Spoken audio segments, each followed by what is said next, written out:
Let's be honest. When someone hurts us, whether a friend lets us down, a partner betrays our trust, or a total stranger is just plain rude, our first instinct isn't exactly to understand and forgive. Most of the time, we want justice. We want payback. At the very least, we want that person to feel the same sting they caused us. It's a natural human reaction. It's our psyche's way of responding to a boundary being crossed. We tend to nurse our grudges. We replay endless imaginary dialogues in our heads where we come out on top, delivering the perfect comeback, while the other person finally realizes how wrong they were. We can carry these scripts for years, waiting for the moment we can finally throw them in their face. But here's the irony. While we're busy building these elaborate plans for moral victory, the only person actually suffering is us. Today, I want to talk about why forgiveness isn't about being weak or a doormat. It's actually an act of the most powerful kind of selfishness, in the best way possible. First, let's be clear about what forgiveness actually is, because there are so many myths surrounding the word. To forgive doesn't mean saying, "What you did is okay."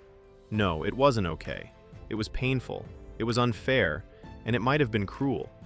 Forgiving also doesn't mean forgetting. Your brain isn't an eraser, and your memory of a negative experience is actually there to protect you from making the same mistake twice. If a dog bites you, you forgive it so you don't live your life in bitterness, but you probably won't try to pet that same dog again. Forgiveness is simply the moment you decide to stop demanding that the past be different.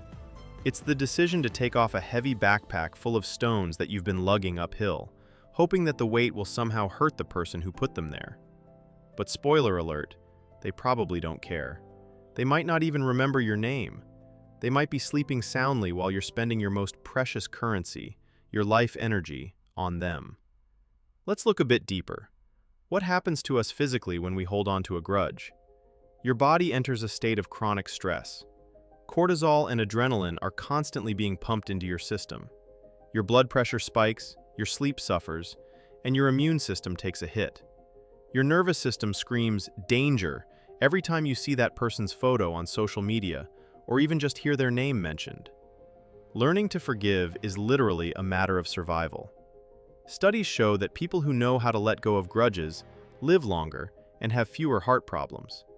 It's a free detox program for your heart and your brain. The biggest barrier to this state of peace is our internal sense of justice. We feel that if we forgive, the evil goes unpunished.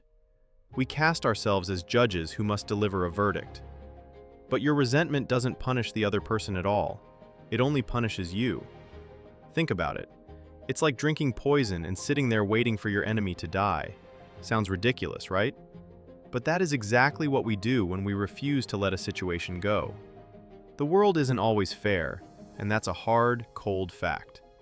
But waiting for an apology or a confession from someone who might not even be capable of self-reflection means you are voluntarily handing them the remote control to your mood. Do you really want this person, someone who has already hurt you once, to keep deciding whether you're going to have a good day or spend your evening in a spiral of bitterness?